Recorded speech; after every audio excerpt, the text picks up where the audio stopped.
So, without further ado, I give you Daniel Griffith.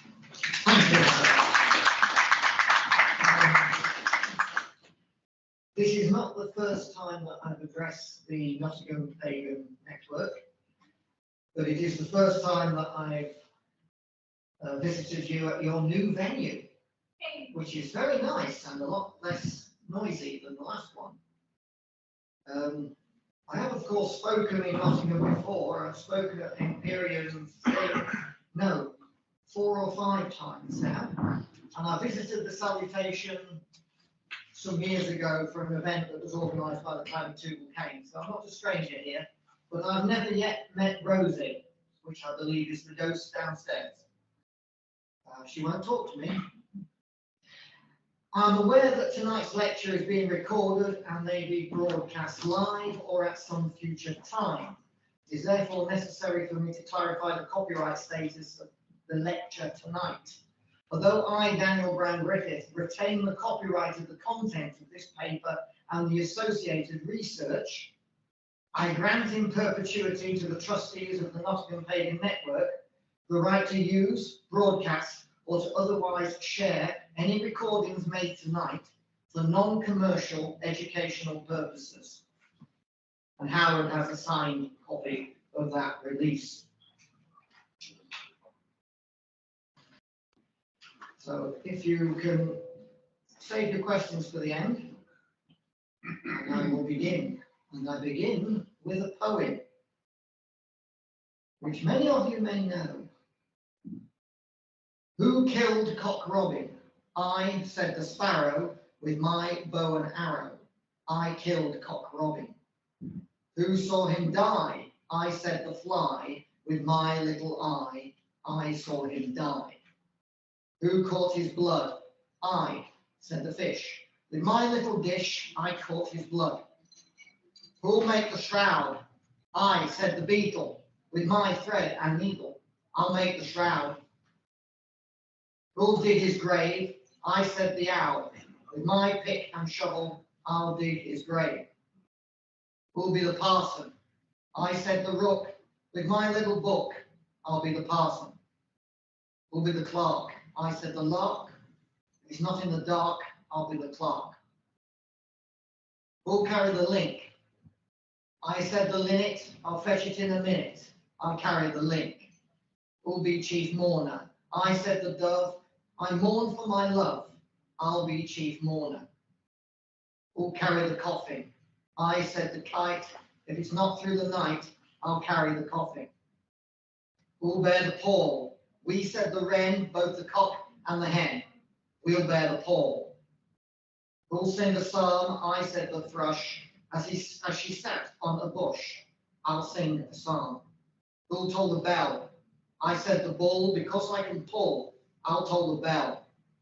All the birds of the air fell a sighing and a sobbing when they heard the bell toll for poor Cock Robin. The people behind. Do you want to come through? Only one people. Let's see. Thank you. Sam will tell me if it's wrong. I first discovered the potential esoteric and folkloric interpretation of the Sherwood cycle in the book Witchcraft, a Tradition Renewed by Evan John Jones, the then Magistrar of the Clan of Tubal Cain. It was only a paragraph, and it referred to the inclusion of the mythology of Robin Hood and Maid Marian within some secret streams of traditional witchcraft. That book, without doubt, changed my life. I experienced a literary epiphany, and that short paragraph was enough to set me on my own quest for Robin Hood. That is actually the title of the book by Jim Jones, published in 1987, and it is one of the many works that I now recommend. My approach to Robin, Marian, John, and the legends of Sherwood is not primarily focused on the history, but the study of meaning. I'm interested in symbolism. I explore folklore within the context of myth. And when I speak of myth, I do not mean a story used for the entertainment of children. I mean a sacred story of spiritual significance, containing signposts to our own personal gnosis. The door to wisdom is allegory, that is the story itself, but the key is metaphor. I am therefore an esoteric folklorist. My approach is mythopoetic, an adjective describing the poetic interpretation of myth, legend, and tradition, somewhat different from the noun mythopoesis, which is the creation of myth, although we should perhaps recognize that by reinterpretation, we are in effect recreating. I've been producing work exploring the symbolism of the Robin Hood legends for over 10 years now, and my articles have appeared in several publications, including Hedgewitch Magazine, Pagan Dawn, and Silver Wheel. There are probably less than a dozen people in Britain today who study the legends of Sherwood from this esoteric folklorist perspective. It is a narrow field. Writing in 1996, Ronald Hutton noted that the study of Robin Hood had taken two divergent paths, and I quote, "From the beginning of the scholarly investigation into the legends about the outlaw, it has been obvious that at the end of the Middle Ages, he had been celebrated in plays as well as ballads. Two very different approaches to research into his legend were proposed in response. The first, by Joseph Ripson in 1795, assumed that Robin had been a real human being. The second, started by Thomas Wright in 1837, opined that he was originally a woodland god, honoured in the May revels. This latter argument gained more support in the early 20th century. Douglas Kennedy and Lord Raglan suggested that he had been the dying and returning god of vegetation, postulated by Sir James Fraser as a universal focus of devotion in ancient religion. Margaret Murray, copied by Robert Graves and Pennythorn Hughes, hailed him as the high priest of a coven of pagan witches, representing the horn god of nature, worshipped by the witch cult which Murray believed to have existed in medieval times. Each generation reinvents history, by which I mean not the changing of facts, but the reinterpretation of what has gone before. This is a form of historical revisionism, but lacking the political Marxist overtones. Each figure from history, mythology, and literature is given a fresh interpretation, balancing the traditional with a new approach. Robin Hood is one of many figures who has undergone this reinterpretation, but Robin is a difficult figure to analyse. This is because Robin Hood is a literary figure, a legendary one, with a defined folklore, and it may still surprise many, Robin Hood is also an historical one. It is our human nature to search for and adopt heroes, heroines, and role models. It is a basic human requirement stretching back to the dawn of mankind. Robin Hood, as the historical figure, is rather different from the literary and from the mythological, which will, of course, be the main focus of this paper. This difference in the factual or historical presentation of Robin Hood from the literary or folkloric interpretation is not unique to him. The interpretation appears to have a base within the need for anti-establishment figures, people able to stand up for the lower strata of society against those in power. Robin Hood, with the fictional stealing from the rich to give to the poor, is a clear example of this. Throughout history, there has been an adoption of truly unsavoury figures as folk heroes, from pirates to highwaymen such as Dick Turpin. The so-called common folk have been surprisingly active in the adoption of cutthroats, rapists, and murderers as heroic figures. In the USA, these supposed folk heroes include Bonnie and Clyde, Billy the Kid, and Jesse James. In Australia, the most famous murderer turned folk hero is Ned Kelly. None of these historically attested figures were particularly heroic. They were criminals, and at least one of the real bandits, calling themselves Robin Hood, was as much a cutthroat as any other outlaw. He may indeed have stolen from the rich, but importantly, he kept the money and did not give it away. Dr. Tony Rotherham, an historian, an actor, and a stuntman, maintains that provisionally and potentially he can identify over half a dozen different historical examples of an outlaw using Robin Hood as a nom de plume. This means that when we wish to discuss Robin Hood, we are left wondering which one. Robin is a diminutive of Robert, in the same manner as Bill is a diminutive of William and Jack a diminutive of John. Robert and Robin, like John and Jack, were once very common names. References we have to a Robert or a Robin may not be the same people as those named elsewhere. The historical basis of the legends I leave to those with greater expertise in that area. My particular area of interest is the symbolic meaning of the themes found within the legends of Sherwood, and of the two divergent paths described by Professor Ronald Hutton, I take the folklorist. Like the Arthurian legends, that are also predominantly Christian in tone, one must look beneath the more superficial and publicly acceptable layers, first separating the historical from the mythological.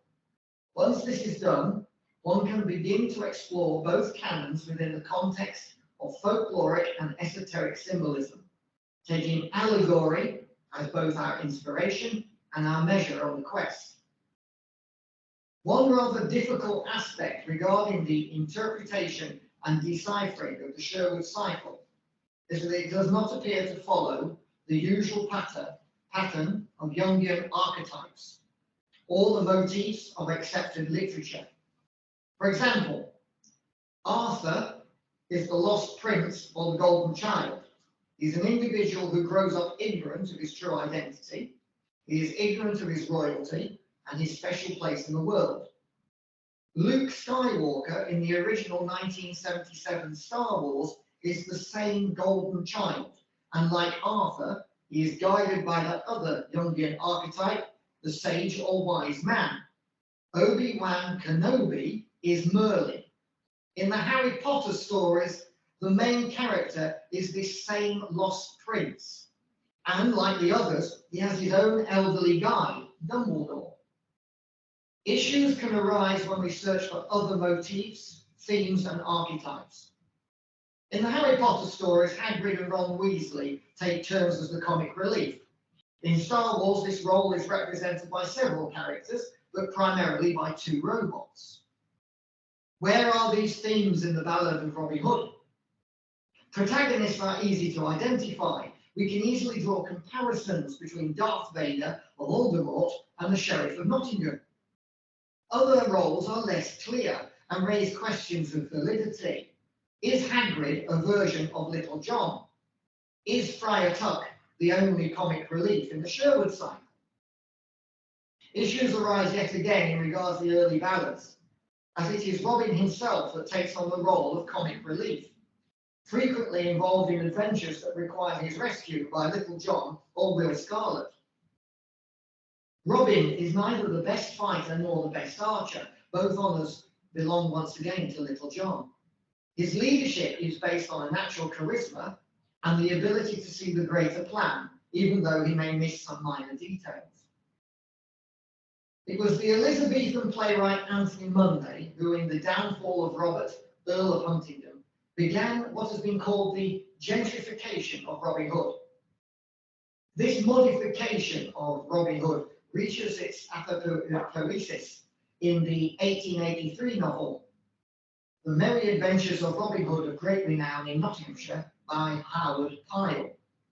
Almost everything we see relating to Robin Hood on stage or on television and on film since then is a combination of Munday and Pyle. Many writers would suggest that in the search for Robin Hood, or perhaps our quest, we should focus on the 5 early ballads. Their reasoning is that the later ballads are more susceptible to fashion.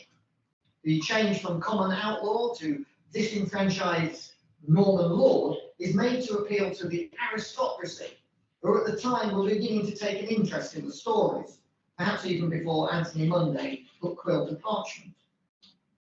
The majority of writers, including Mike Dixon Kennedy, writing in 2006, Michael Dacre, 2013, focus on this canon consisting of the 5 earliest ballads and 1 play. These 6 primary sources are Robin Hood and the Monk, Robin Hood and the Potter, Robin Hood and Guy of Gisborne, The Death of Robin Hood, unsurprisingly and obviously, The Little Jest or Jest of Robin Hood, and finally the play Robin Hood and the Friar. Jest, spelled G-E-S-T, and sometimes with an E on the end, means a story of deeds or exploits. It is an archaic Middle English word of the 13th century from the Old French, usually associated in use with verse romance or semi-historical narrative. Quite literally, the Jest of Robin Hood translates as the Tales of Robin Hood, and that was formerly the name of the tourist attraction here in Nottingham. Everything that comes after these 6 primary sources are shadows and are said to be copies and reworkings. Robin Hood and the Monk dates from 1450. The others are of a similar age or dated to around 1500 to 1530. Robin Hood and Guy of Gisborne, although first printed in the 17th century, is believed by some scholars to be older than Robin Hood and the Monk. These primary sources are not where our story begins. Stories of Robin Hood, Maid Marian, and the Merry Men existed before being formally recorded. They existed as an oral tradition of ballads, tales, and importantly, as plays. It is from the oral tradition that elements of potentially earlier tales may have found their way into the later sources. Marian, our love interest and much more, appears quite late. She is mentioned in a poem by Alexander Berkeley in 1508, but does not take centre stage in the tradition until the end of the century. Sometime after 1280, a French poet called Adam de la Helle had composed a poem called Robin and Marian. In this poem, Robin is not an outlaw. We cannot be certain that this is our Robin and Marian.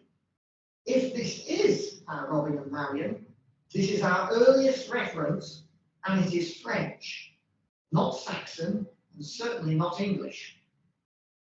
Although it is important from the point of view of historical accuracy, the origin of Robin Hood the man is not relevant to the mythology. From the perspective of folklore, it doesn't matter whether he came from Yorkshire, Derbyshire, Lincolnshire, Nottinghamshire, Scotland, or even Wales. It's where he lived and dies that matters within the heroic tradition. In the ballads, Robin Hood is a yeoman of Norman stock. His companions are villeins, or Saxon villagers. They are tenants, not landowners. His ability to lead and his natural place as their leader is based upon his being higher up the social order than they. It was Walter Scott in 1819 who first made Robin Hood a Saxon. At the core of the Sherwood tradition, as a mythopoetic study, is the relationship between Robin Hood, his companion Maid Marian, and other changing characters that provide balance. If we can accept that Robin is the god or a spirit of the greenwood, ruling through spring and summer, we begin to see the necessary symbolic associations. In the legends, he wears a bright green, the colour of the woodland. He's an outgoing and energetic character, a leader and a protector. He is the Oak King, and may even be equated, due to some common symbolism, with Puck or Robin Goodfellow. There are actions and associations, such as killing with the royal deer or perhaps an imperial stag, that link him both to Herne and Woden. It has been argued by many writers that Robin Hood is a Saxon manifestation of the divine archer, a god with numerous precedents found throughout Indo-European mythology. In the ballad Robin Hood and Little John, what has become one of the most famous scenes in the cycle is described, the first meeting of Robin and John. The two heroes meet as strangers on a natural bridge that has been formed by the fall of a tree across a stream. Each wishes to pass to the other side, but each is unwilling to retreat and allow the other to do so. They fight for the right to cross first, and the chosen weapon is the English quarterstaff. A quarterstaff is a thick hardwood pole used as a weapon and a walking aid, usually measuring between 6 and 9 feet long. Its use as a weapon is a traditional English martial art, sometimes called a short staff to distinguish it from the long staff or pike, measuring 11 or 12 feet. The quarterstaff was usually plain, but could on occasion be fitted with metal points. Quarterstaff is a 16th century term, referring to how the pole is made by being cut from the quartered trunk of a felled tree. Poorer quality staffs would be made from tree branches and would therefore be weaker and prone to snapping. John has his own quarterstaff, but Robin does not and must cut a new one. This he does from an oak tree nearby, and we can assume that it is of poor quality, as it is a fresh cut branch and unseasoned. After a great fight, which is near evenly matched, the strength of Little John prevails, and in mighty stroke sends Robin into the stream. Robin pulls himself out by a thorn bush, and with a remarkable good grace congratulates John on being the better man. The association of Robin with the summer is suggested by the cutting of a staff from an oak tree. This is the traditional wood of choice for the quarterstaff, but whether purposefully or not, the writer of this ballad has emphasised that Robin is the Oak King. He has done this by stating unambiguously that Robin cuts his staff from an oak tree. The choice of wood used by John is not mentioned, although in reality it would probably be made of oak. But for the purpose of meaning, we accept that it could have been holly. We are meant to assume that if one protagonist uses an oaken stave, then the other would obviously be using holly, and he is therefore the Holly King. There are other versions of this story, and in one, Robin uses an ash tree to make a quarterstaff. The great ash, the Yggdrasil, in the world tree of Norse mythology, and although the use of an ash pole may change our symbolism, it may yet emphasise Robin's association with Woden. Our two heroes have met and fought over a stream representing a boundary between two worlds. They meet at the hedge, standing on the liminal threshold between summer and winter. To pull himself out of that void or stream, Robin has used a nearby thorn. This can only be hawthorn or whitethorn, a tree of the fairy queen, the queen of Elfland. It is fate that decrees the victor, and victory is given to the Holly King, as summer makes way for winter.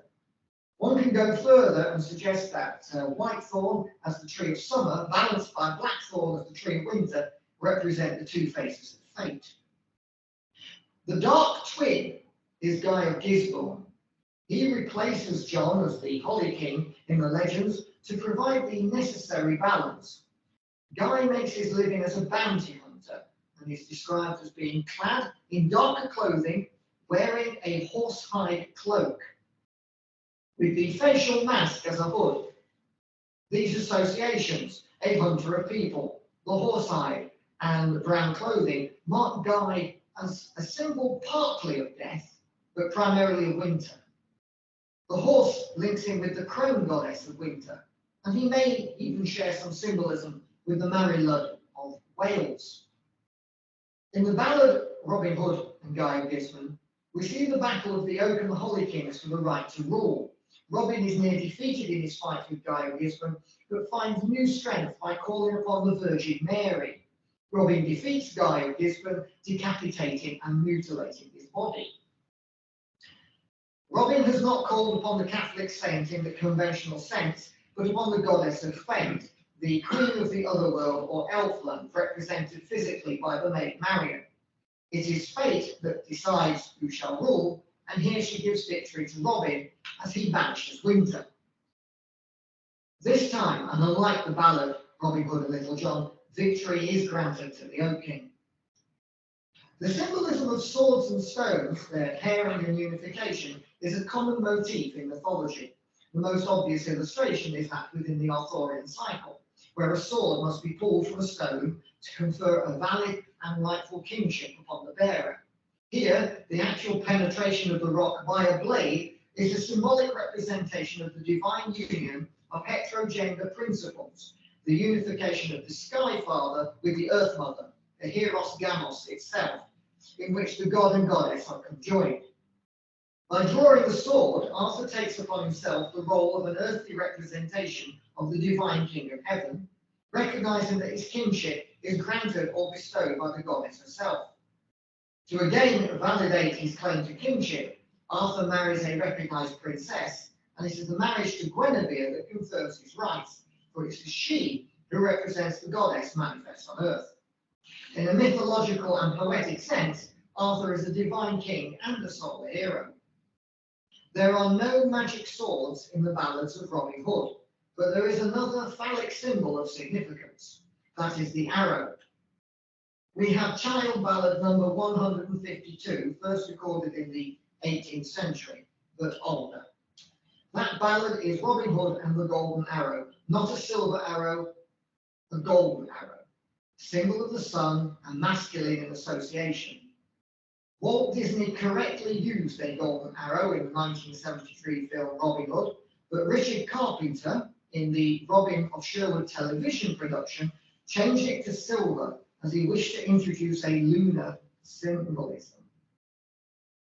Parts of this ballad are near identical to the Jest of Robin Hood, dating from the 15th century, according to J.C. Holt, possibly as early as 1450. Similarities in text suggest that it was known to the compiler of the Forester's manuscript, which, although only discovered in 1993, has been dated to the 17th century. The ballad was, according to researchers at the University of Rochester, known to the author of Robin Hood and the Sheriff of Nottingham, which itself can be dated to 1476, and is notable for being the first ballad to feature Friar Tuck. The concept of sovereignty runs through British and Irish mythology like a precious thread. In the Irish cycle, it is the Morrigan who may represent the sovereignty of the land. In the British Isles and the Arthurian cycle, that archetypal representation is Guinevere. In the English Midlands, it is the Maid Marian and other Queen of the May, who holds the same sacred position and by whose marriage Robin Hood reigns as consort. Today, the importance of Maid Marian and her place in the mythos is overlooked. Maid Marian is often portrayed as being purely a love interest for Robin, an excuse for daring exploits on television and in film. However, in the ballads, Maid Marian is seen to wield both sword and bow, often dressed as a boy. This is no shrinking violet, but an active member of the partnership, the band of outlaws. Marian is a maid, but not necessarily a maiden. Her relationship with Robin Hood and her activities within the legends transcend the social mores of the period. She is mistress of her own fate. Her Maytide marriage to Robin Hood bestows upon him the right to rule. Maid Marian is the sovereignty of the greenwood, and Robin Hood as a consort reigns by right of the sacred union. The merry men, the word merry is derived from the Saxon meaning retinue or retainer, serve as their household. The model represented in the Sherwood cycle is therefore comparable to the Arthurian cycle, if we make this imaginative connection to the symbolism of the golden arrow as a representation of kingship. A much later historical example of the warrior maid can be used as a poetic example of sovereignty and the granting of kingship. Joan of Arc, the Maid of Orleans, is a documented historical figure who, like those previously mentioned, has become a legend. Joan the Maid took up the sword to drive out the English and place Prince Charles the Dauphin of France on the throne as King Charles VII. Saint Joan, or Joan the Maid, is in the process of developing her own mythology, both within the Catholic Church and within some streams of traditional craft. This is truly mythopoesis, and we can learn a lot from Shakespeare if he's read with care. The death of Robin Hood is the closing instalment of the legend, and it is an ending within a beginning. The main elements are that Robin is of an age that he's feeling his powers wane. He travels to a spiritual or religious site. He is bled by a woman of holy orders that some identify as a relative, and finally, just before his death, he shoots his last arrow. I'm sure that all of you know this story. In Robin Hood, as a person now feeling his age and becoming aware of the loss of his powers, we see the divine king who is no longer in his prime and must step aside. Where better to do this, to carry out a final sacred act, than a place of religious or spiritual significance. In the legends, Robin seeks healing and travels in the company of John to Kirklees Priory in West Yorkshire. On their arrival, the prioress takes Robin to be bled, a common enough medieval treatment.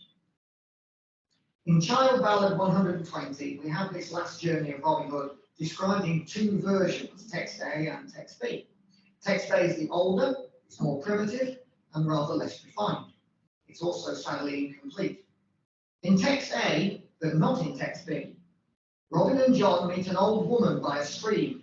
She is weeping for Robin Hood and cursing his name. It is a warning of harm, as she knows he is travelling to Kirklees to be let blood, but Robin chooses not to take heed.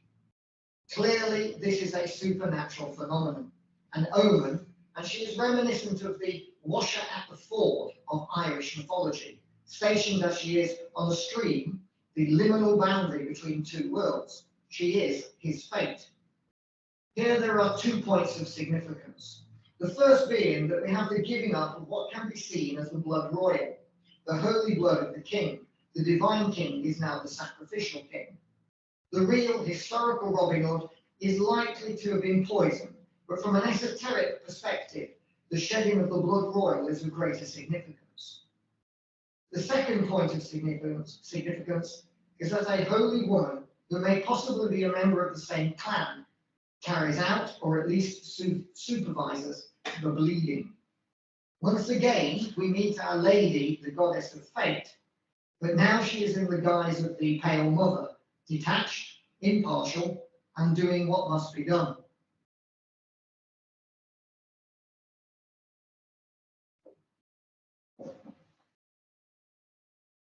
Knowing death is at hand, Robin forbids John from taking revenge on the Abbey.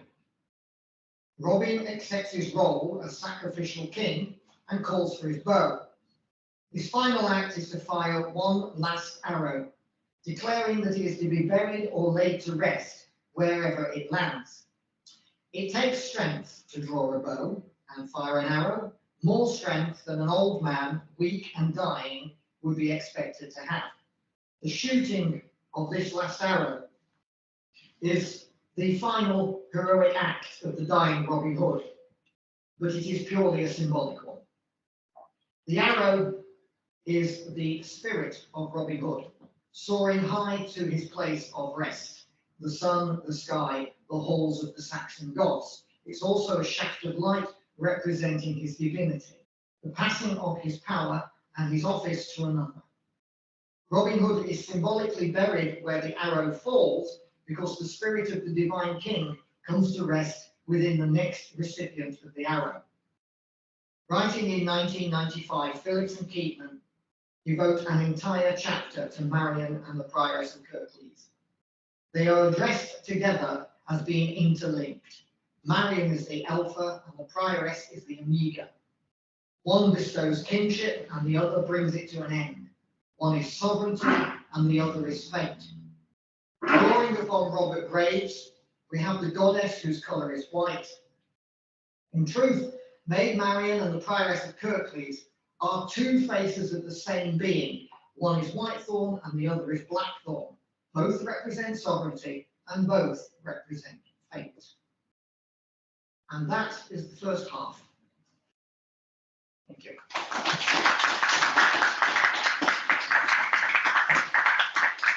I hope that so far I've given you a fresh insight, possibly given you a few surprises, and perhaps some things you're sitting there going, he's mad, that's bullshit. Who knows? Anyway, part two, a bit shorter. Probably less surprises in this one because it's going to be a fairly obvious one. Because we cannot discuss the folklore of Sherwood in a modern context without looking at a very famous television series made in Britain and broadcast in the 1980s. Robin of Sherwood was based very much on the accepted notions, stories, and traditions of previous cinematic and television productions, with perhaps one or two major departures. It was not historically accurate, but it was never meant to be. It was entertainment, not a documentary. It did not keep strictly to the narratives of the early ballads, but few have since Elizabethan times.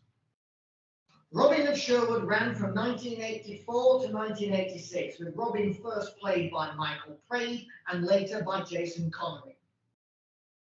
From the beginning, it faced controversy, most notably from the National Viewers and Listeners Association and their founder, Mary Whitehouse.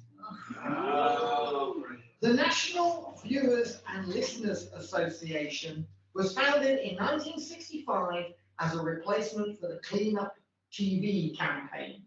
That was only 1 year after I was born, so we're going back a long, long time because I'm ancient. It was a pressure group that throughout the 60s, the 70s, and the 80s was often in the public eye. Their objections centered upon sexual matters, nudity, violence, and what they perceived as anti-Christian programming. Dr. Callow, in his 2018 work, observes that Whitehouse had a long history of objections to film and television productions, some not dissimilar in content to Robin of Sherwood. Any Doctor Who fans here? Mary Whitehouse complained about a very famous Doctor Who story called The Demons. Well, actually, she did. She missed it. That surprises you, doesn't it? It surprised me.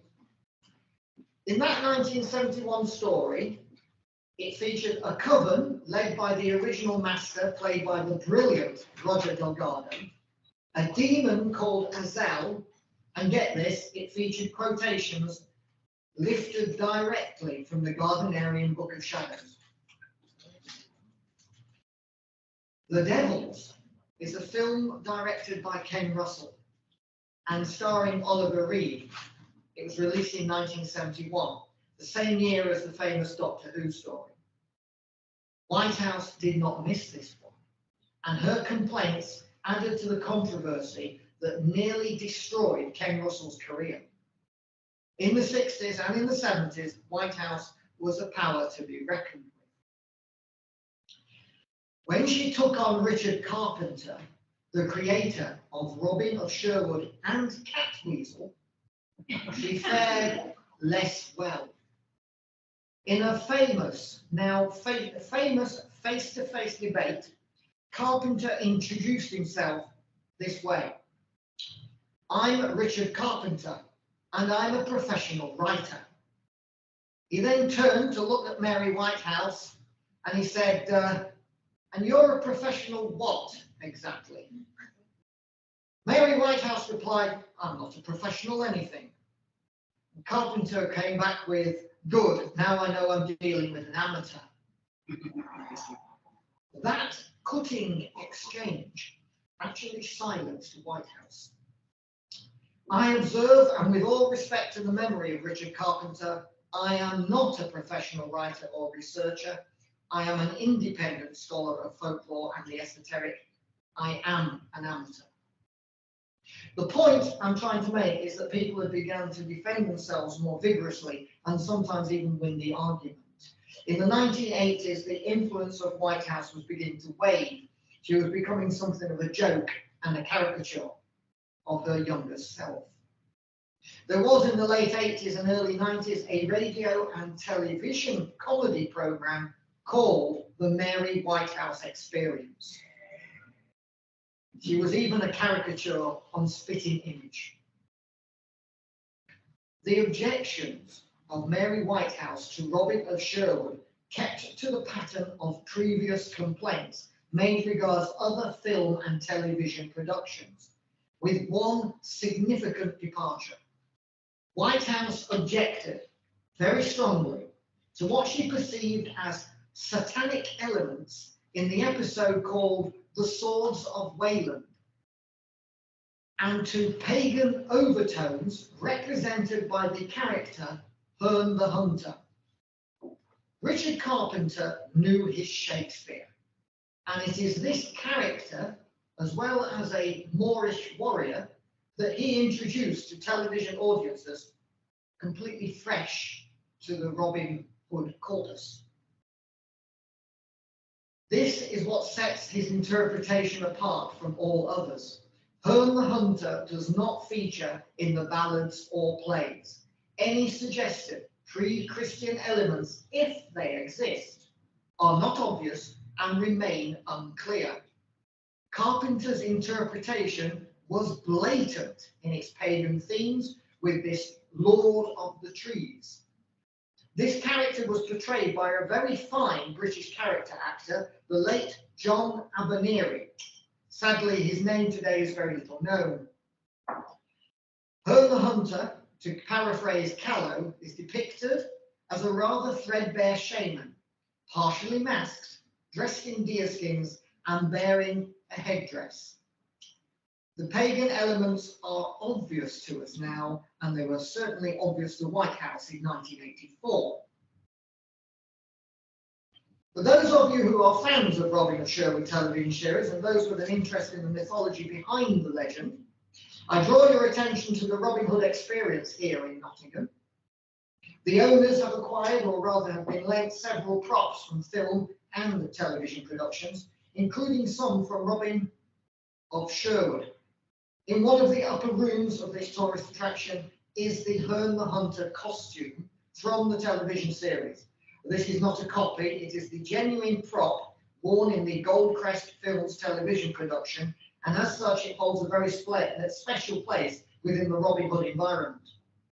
The Herne the Hunter costume is on loan to the people of Nottingham from Goldcrest Films, and despite being rather worn at almost 40 years old, is still an important piece of British television history.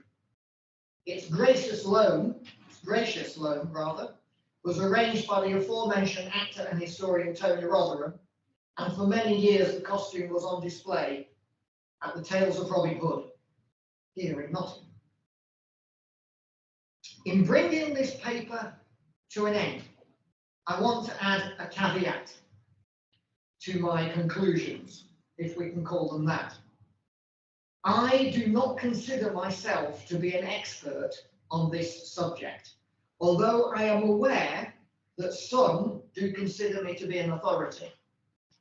That is very flattering, but it's also wrong. The subject matter that I am presenting is, however, subjective. The interpretation of research is influenced by our perception and is not by any means an exact science. Far from it. We must caution ourselves from making wild assumptions and attempt to introduce some rationality. The study of the mythological elements of the Sherwood cycle is an incomplete project. Research is far from over, but it is instead forever ongoing. In the study of folklore and mythology, we do not have all the answers, and I certainly do not. The further and continuing search for evidence and the interpretation of that research is itself a quest. It is my quest, and perhaps some of you here share my quest. Finally, I add this observation. The bells that toll for our Cock Robin are those of Kirklees and Edwinstowe. May those who are wise understand these things, and the prudent shall know them, for wisdom is too high for a fool. Thank you.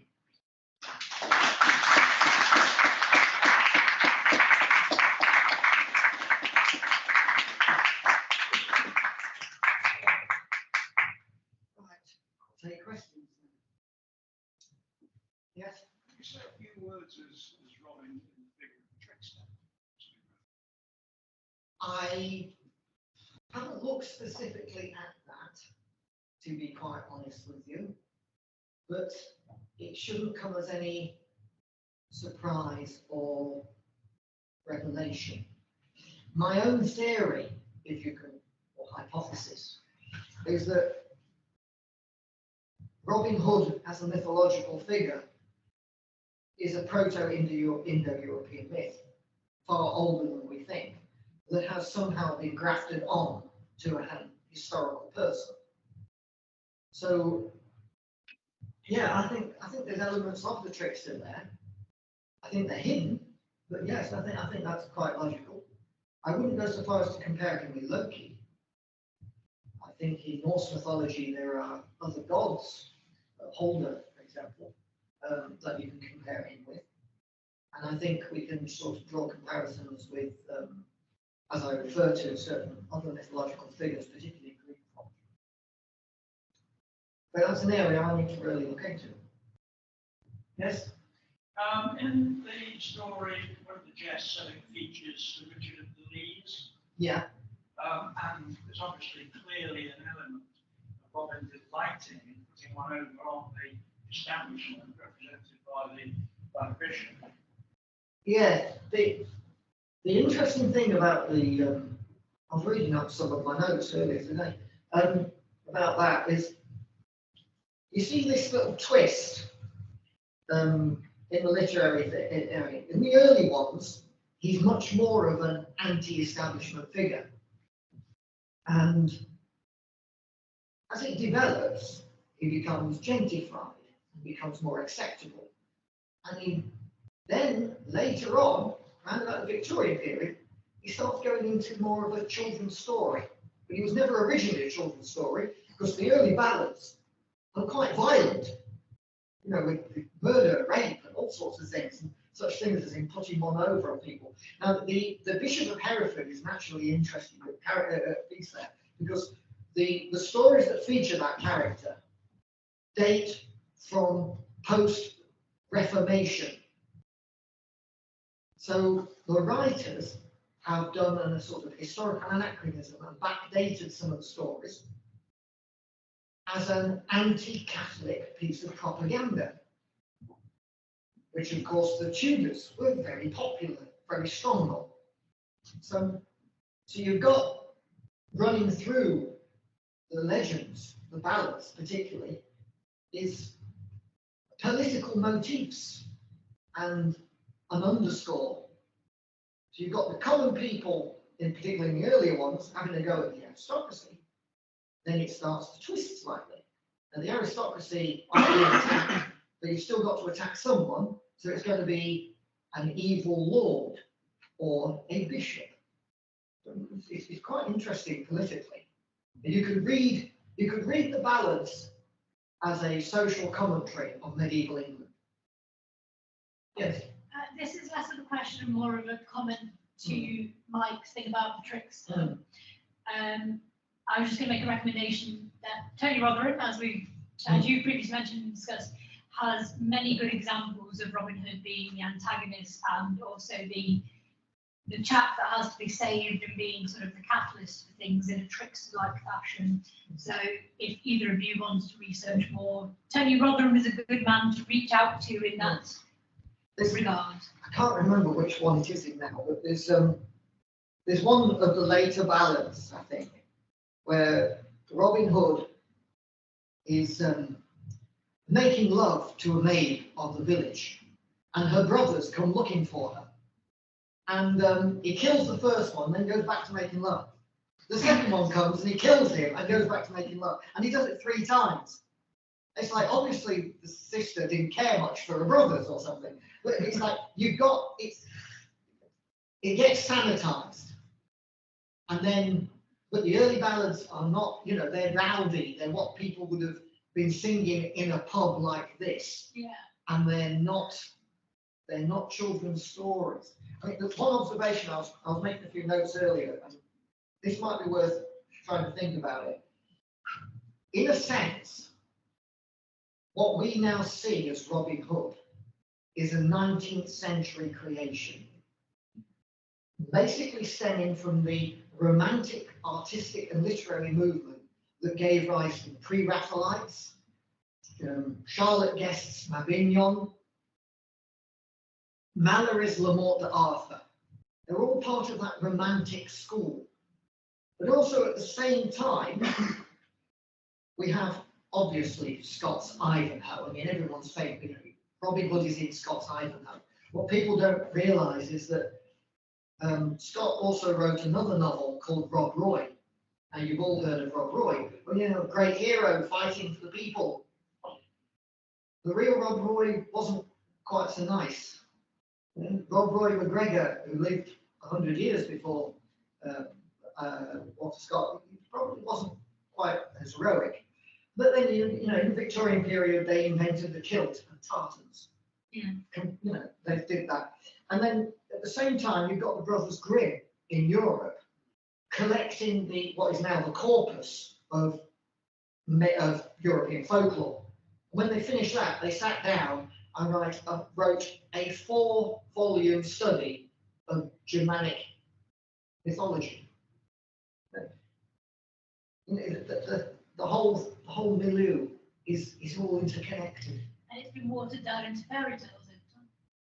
Yeah, the Victorians made Robin Hood a children's story, which has carried on some tweaks here and there. You got Errol Flynn, not quite a children's story, but you know, fairly good. Disney is the peak, but you know, further back you've got other things going on. Anyone? Hello. You mentioned that earliest Robin and Marion was written by a French poet. Yeah. Was this actually a French Robin Hood? The problem with that one is we don't really have. I mean, I've not actually been able to read it because I can't find an English translation. All I can do is that I've read people's reviews and commentaries of it. It's very unlikely that it is the same Robin and Marion. It may purely be a coincidental name. But it may not be. We don't know. It probably isn't. But, we're not sure. But it is very interesting because what I find quite interesting about the suggestion that it could be is that it means that the legend, or what we now think of as the legends, the stories, may have started with the troubadour traditions of France, remembering that, Richard I, his father, Henry II, his brother who came after him, John, they were French. They were Norman French. It was after the Norman conquest. So is it possible that a tradition, stories known in the 13th century to the French court and the Norman court crossed the Channel because the Norman aristocracy was going backwards and forwards between their castles in Britain and Normandy? Is it possible that the aristocracy moved the story and it got grafted onto something else? I don't know, but it's one of the big questions that I would like to have answered. At this point in time, of course, through a lot of the plantations, England possessed a lot of France. Yes, exactly. Yeah, from the time of William up until soon after John, really, because he lost most of it. It's like Henry II is, one of our greatest kings.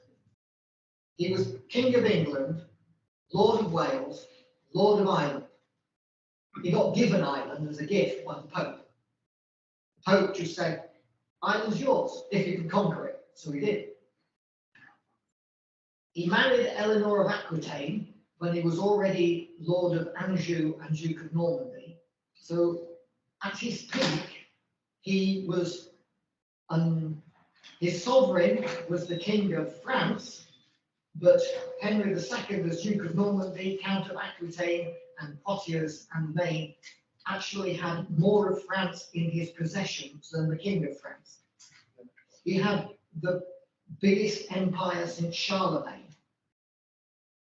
So What's the one? Was it Henry VI who lost the last bit of France? In Gascony? No, there was one, no, Calais was still held by Mary I, and she lost it. Because in the reign of Elizabeth I, they were trying to marry her off to the Duke of Alençon, and the courtiers of the Elizabethan period, court wanted Calais as a dowry to get it back. But she never married the Duke, so they didn't get it back anyway. So no, but I mean, John lost most of it. And then there was they got a lot of it back during the reign of Henry V, and of course the Black Prince before him, and then his son, the imbecile, lost most of it until there was just a foothold around Calais.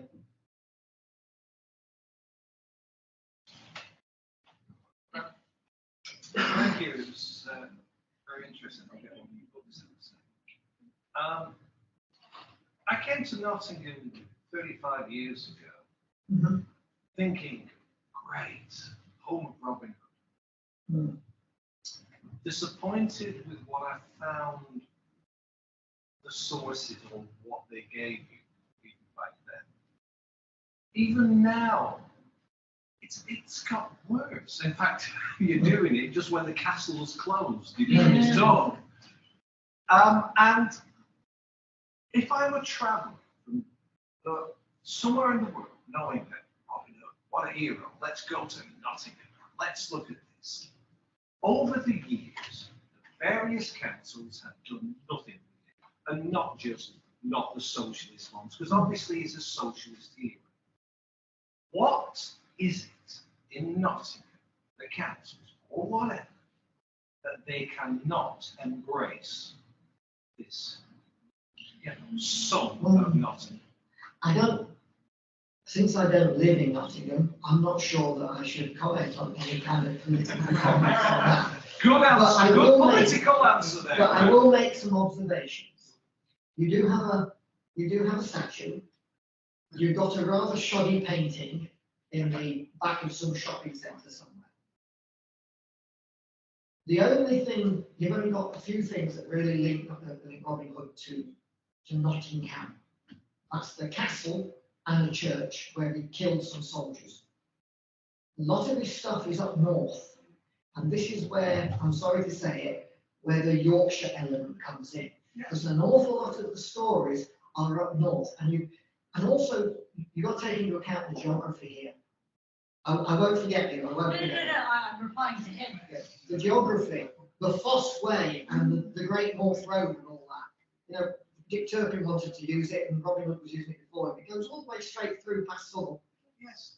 Great place to sit there and do some robbing. Why come down to a city when you can do it in the countryside and go and hide somewhere? Yeah, nothing. I don't know why they're not embracing him. It seems a very silly thing to do, because Robin Hood and Torval and Dean is what, and Brian Clough and Taylor, they are what puts Nottingham on the map. But there was a recent Radio 4 comedy, Mark Steele's in town.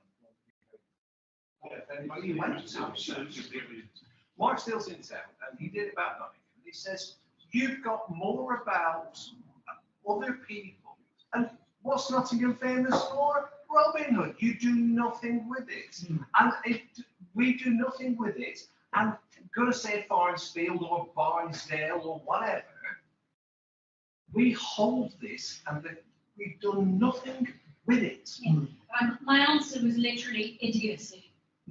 That was going to be my answer. I just wanted to politely let Bran finish with this. It is. Moira's being very patient. I think Moira wants to come in. Moira lives in Edinburgh. You mentioned Tales of Robin Hood. I've worked in Tales of Robin Hood just across the road there. And it's embarrassing what we do with this figure. I will come to you, Moira.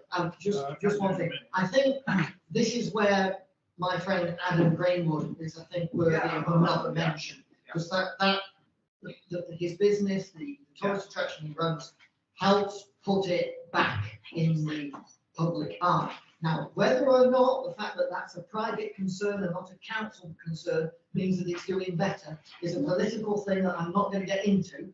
But I think we should credit him for actually getting that further out, more people knowing about it, and certainly bringing in things like the television and stuff like that, which I think does help. But I can't comment on the council point of view. No, I'm not asking you to, but it's interesting that you mentioned Mary Whitehouse and the political aspects of this. Yes. Robin Hood is a lot more than just a kid's story. Absolutely. There's a lot to it. I was going to say something else, I forgot. Moira, what was your... No, I was just going to add that even in Edmonton, which is where we had a church where Robin Hood got married. There's nothing about Robin Hood. Yes, it is all down to the on that little gift shop. But that's it. That's the only connection now that Edmonton has to Robin Hood. They're taking everything away when they're asking you to create a business centre. I thought you had a statue. Well, you got a statue. It used to be because it got knocked over. Yeah, a couple of years ago. The place is I'll share. Which was very good. I went to it. It's very good. And that was wonderful. Now I will make this little observation.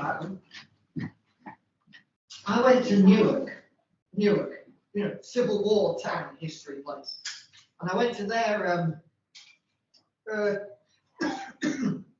what's it called, tourist information shop. And I bought a Hessian shopping bag with Robin Hood on it.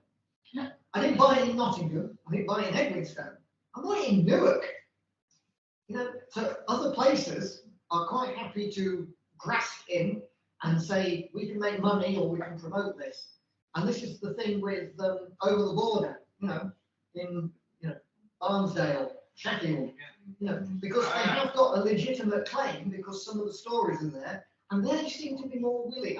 Where is Robin Hood Airport? Doncaster. Yeah. Doncaster. Yes, Margaret. Different question.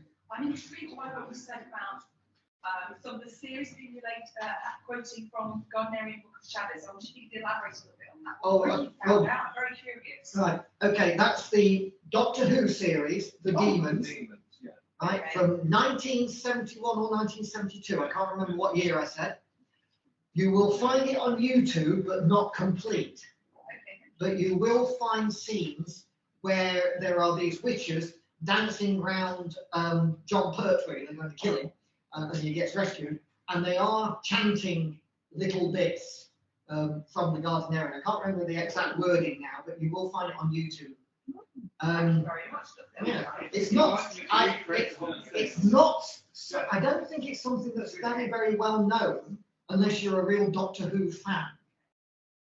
Yes, Howard. I was going to reiterate and add my strength to what Moira was saying. That when they sold out the RSPB at Sherwood, it all became more to some extent all about the Nicky birds. And Well, they're taking out most of the bird beasts in the forest. Hardly anything about Robin Hood. It's. Can I just say, my interpretation of it is that Robin Hood means so many different things to different people. And there's a variety of interpretations you can put on it. And I think that any kind of thing like a council authority, they don't like anything that can be a bit fluid and open to interpretation. That could be true. They like things that they can control. Robin They Hood can't can put be. an authority on it. This They is exactly don't- right. So they're not buying into Robin Hood because it belongs to the people and it's not something they can control. Well, I've got 2 points there. First of all, the big problem when it comes to a government agency promoting Robin Hood is the fact that he was a criminal. You know, that is the big thing. It's not like King Arthur, prince, king, or general. You know, it's a bit more of an establishment figure.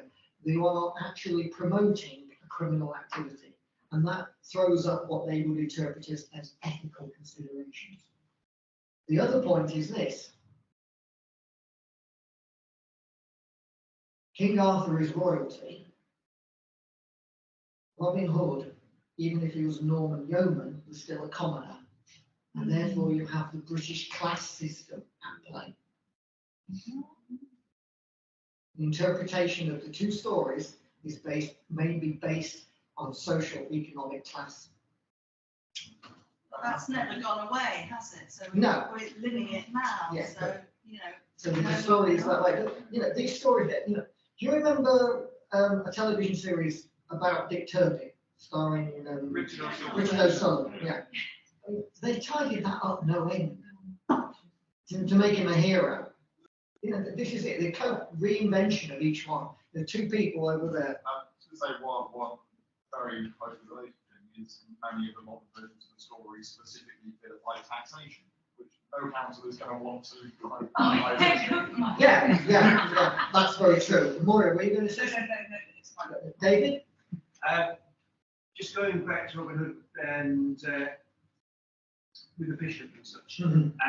In the Robin Hood and Monk story, he's actually very devoted to Virgin Mary. Yes. Railed against the church. Mm. What do you think your reasons are? What do you think his reasons are for doing that?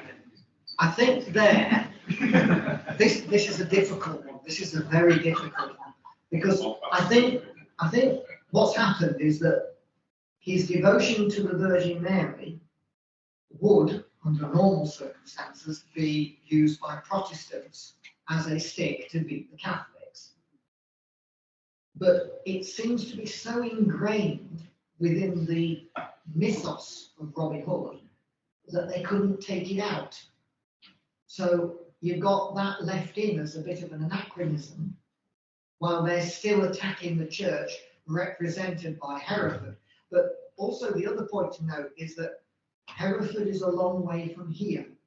I was reading somebody only recently whose name I can't remember now. Let me see if I've got a reference in I've got extensive references which I can put on the group. J. Harasta, Robin Hood, The History and the Folklore of the English Legend, private publication. She points out that Hereford, although it was an English town, it was called Hereford on Wales, as in a march town. And for people over here, it was far enough away for them to have critique it, slight it, insult it, without any comeback. Whereas if they'd have started, say, the Bishop of Lichfield, too close, far too powerful. So they pick a sort of semi-anonymous character that they're safe enough to criticise, but still would represent the church. But of course, there was a Bishop of Hereford, and there is a Bishop of Hereford now. So it's based loosely on historical characters. As are many of the things about it. Sheriff of Nottingham is, as you know, there is a Sheriff of Nottingham now. At the time that the ballads are set, it wasn't the Sheriff of Nottingham. It was the Sheriff of Nottinghamshire, Derbyshire, and the Royal Forests. Those Royal Forests were not just in Derbyshire and Nottinghamshire, that's why they were tagged on. There were some of them in Lincolnshire and some of them in Yorkshire, or what is now Yorkshire. And that's the other thing as well, Sherwood Forest. How big was it? How big do you think Sherwood Forest was? It was vast, wasn't it? It covers 3/4 of Nottinghamshire, but it wasn't all woodland because it's a legal term, which I'm sure all of you know. It's open country, it could be heathland, moorland, and some woods, and even some farming country. It's a royal hunting reserve. But it stretched from not far outside of here, as in you've got the borough of Sherwood, up to Sheffield. It went over to the border of Lincolnshire, I will get to you, and then it went west into Derbyshire to reach what is now Chatsworth, Peak Forest, and Dale Abbey, which is only a couple of miles from where I live, and the monks at Dale Abbey were the same order as the monks at Langton. There was a connection, and if you've ever been to any talks by that wonderful man who knows everything about Nottinghamshire history, Frank Earp, he will talk to you about the trading routes that went from Nottingham to Peveril Castle, and there, which is Peak Forest, and to Dale Abbey, which is not far from where I live. And there's a hermitage at Dale Abbey in a wood, and that wood is ancient woodland. It's a pocket handkerchief of Sherwood.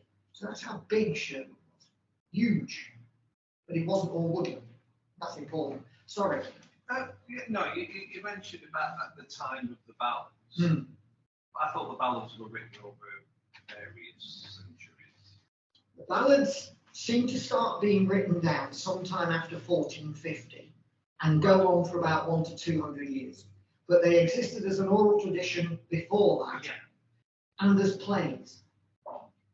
What's quite interesting is how many historical anachronisms slip in. I've used that word several times because it's full of them. When they were actually written down, or rather edited later, little things were put in that don't fit the times. Hence, you've got this complete confusion. What did Robin Hood exist during the reign of Richard I, which was the 1200s? Or was it Edward I, which was 13 or 14? You've got that completely. The other one is Friar Tuck. Friar Tuck's ballad is set in the high medieval ages during the reign of Richard or John. But there were no friars in England at that time. There were abbeys with monks. They were brothers. Yeah, but a friar is a travelling preacher, a beggar. There were no of them. They didn't come to Britain, England actually, not Scotland, but Britain, England, until about 100 years later. The Dominicans didn't come to England until I think it's 10 years after John's death. So a lot of these things are too early. You've got some monk orders, but not the friars. There is historical records of Shire Reeds of Nottingham from about 1076. Yes, I think they were one of the very early introductions of William the Conqueror, based partly on a pre-existing Saxon kind of thing. But yes, and the office of the Sheriff of Nottinghamshire and Derbyshire existed for 500 years, and it was only split in the 1500s, which I think would have been one of the late Tudors, Elizabeth or Mary. Yes? I was going to say, could it possibly be that Robin Hood met Monk Tuck, and because Monk Tuck was travelling with merry men, he would have been what would become a friar, and they didn't have a word for it. Basically, I would think so. And then the anachronism is because later on they were like, rather than putting in this great big long thing of, and then the travelling monk named Tuck, that they just put, hey, we've got a word for that now. We'll put friar. Do you think that's where the anachronism came from? If Friar Tuck existed, then his origins would be probably a monk connected to an abbey, not necessarily a travelling one. And at some later time, they just called him a friar. Yeah. Because when they were writing them down, or when that ballad became popular, friars were commonplace, and if you said to someone, he's a friar, they knew what you meant. Right. Whereas if you said, oh, he's a lay brother, they'd go, a what? And then you'd have to go, well, you did the church structure like this, and you like this. And if you're singing a song in a ballad, you want something that rhymes, and trying to get, lay brother to rhyme with anything and not Friar Tuck, it's a bit easy. Yeah. What, friar? Oh, Careful. Yes. I'm not.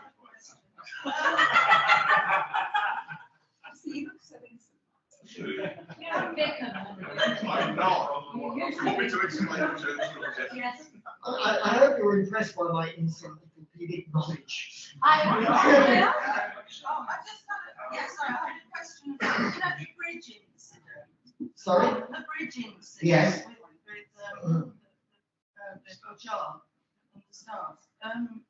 I sort of read interpretations of it being a marshy river, and anything with marsh is where the veil is thin between the spirit world. Precisely. Absolutely And right. is that where, you know, so if he's failing there, is he not broaching that, or what's happening there? No, it's just an element of symbolism. You've got a bridge that is over a stream, and you've got two bits of land. It's, you know, it's a sort of liminal place, and so a marshland is traditionally an area of mystery and stuff. I mean, if you think about the bog bodies that people sacrifice and stuff, so yeah, the marsh symbolism, the marsh fits the symbolism. The other thing, David would probably be able to correct me, but isn't there in the Mabignon a scene where somebody over water standing on one leg has to do something? Yes. Thank you. They have you this. Yeah. Yeah. So why does you've he got. not win that? Right. He doesn't win it. He doesn't win because they want to, or writers do at least, show the strength and superiority of Little John. Little John is the better fighter, he's the better bowman, and the better swordsman.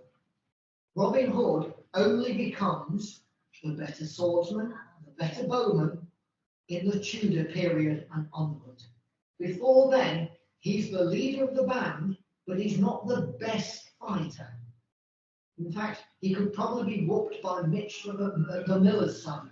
You know, he's not the best. There is a literary change in the Tudor period when they start cleaning him up. But why doesn't he bridge that thing between the subliminal thing then? Why? Because I can't explain all of that. I really can't. We need to go because I can't The symbolism is layers all the way. Good luck. I was drawn to the gracious and the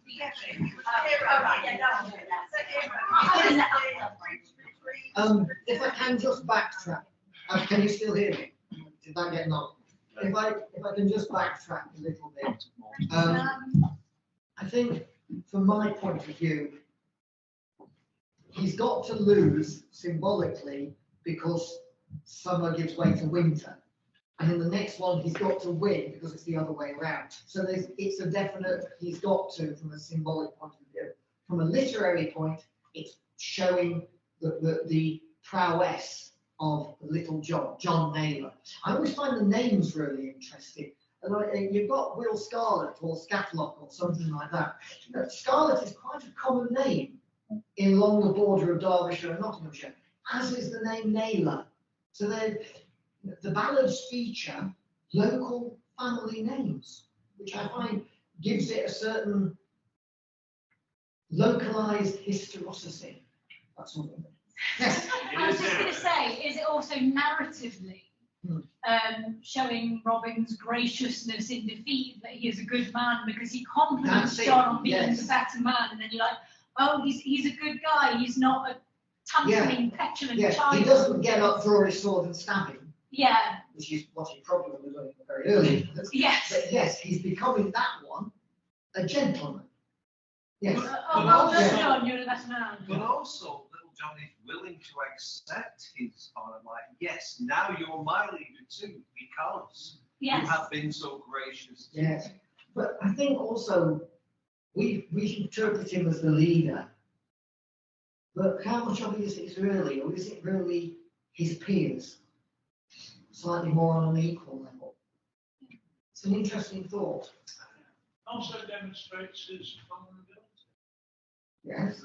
Making him a bit more human and accessible. You know, I was talking to Maddie earlier.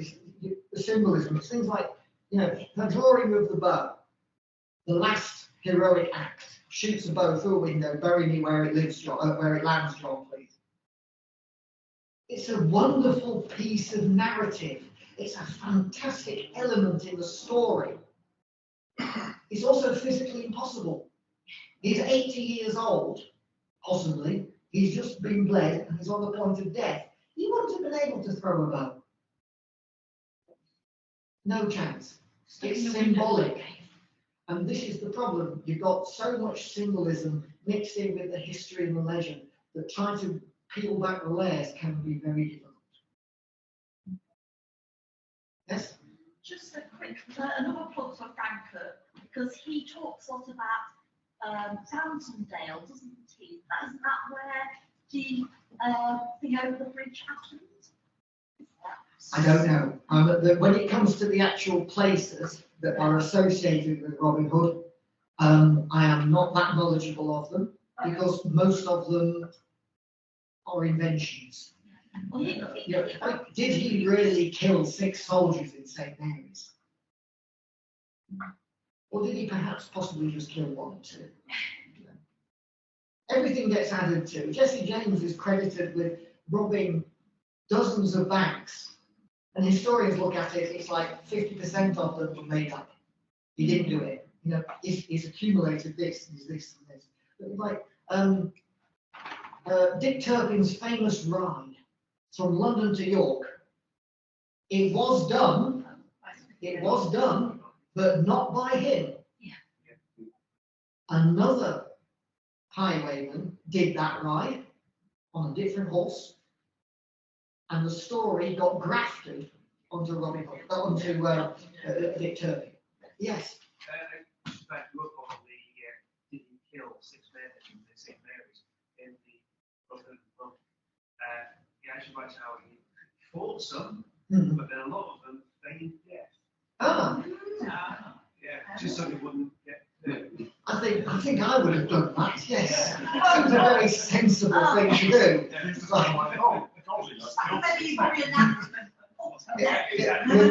It reminds me of a story about the 3 dictators. You got Hitler, Mussolini, and Franco have met somewhere just before the war or something and have a meeting, and they're boasting about whose soldiers are the bravest. Okay? So Hitler orders some SS guy to jump off the top of a roof, and he does that. I've lost my pen. He does that, and he breaks an ankle.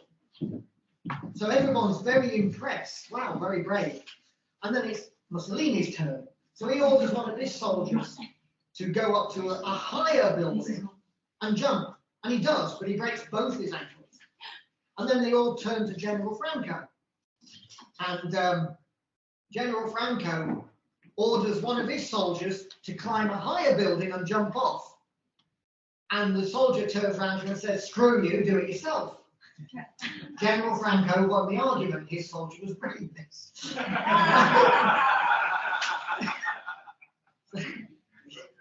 a way of doing it, isn't it? Any more? Right, are we I'm going to try and say one thing. Should have stuck with the Robin Hood. If the story came back, because back then with the taxation and all the big Nottingham sheriff raising all the taxes. Was it because they needed the people back then needed a hero, needed a figurehead to believe it? Yes, because yes. Yeah, as I said, there's an element of the to get that file. Yeah, there's that element of the common people wanting a hero, which we still have today with people like Ned Kelly. We have it now with the reinvention of Guy Fawkes. Guy Fawkes was a criminal. Yeah. He was going to blow up Parliament and kill 1,000 people and anybody who just happened to be passing the area. It was a terrorist attempt. He's not a hero, it was terrorism. He would have wiped out the House of Commons, the House of Lords, most of the royal family, but not all of them. The glass would have gone everywhere. The nearby Abbey, Westminster, the glass would have been shattered. So anyone standing next to them would have been shredded to pieces. Masonry would have gone a mile out from the explosion and landed on cottages and houses. It's not a heroic act blowing somewhere up. But we have turned him over the last 50 years into a folk hero. He's even credited with it, but he wasn't the person behind it. The person behind it was a guy called Catesby. Not Guy Fawkes was the hired thug, brought in from Spain where he was fighting for the Spanish. He was hired to do the job by other members of the gentry who weren't going to do it. And if he had succeeded, and if you read up some of this, like Antonio Fraser and other historians, they will point out that if it had succeeded, it would have been the end of the Catholics in this country, because he wanted to raise an army of Catholics, and there wasn't enough of them, and they would have been wiped out in the same way as, sadly, we wiped out the Jews in the reign of Henry VI, or Richard II, not Henry VI. So, you know, everybody sort of reinvents history at some point. When you start looking at the what actually happened, it's not always that nice. It's not always as clear cut. Sorry, that was me. Was it? I was moving a stool. I thought it was rosy.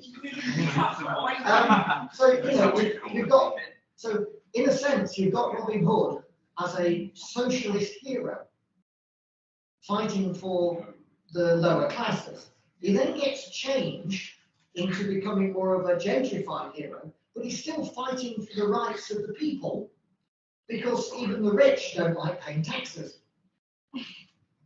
I think we all know that, don't we? So they always find something to complain about with regards to their government, no matter what the government is.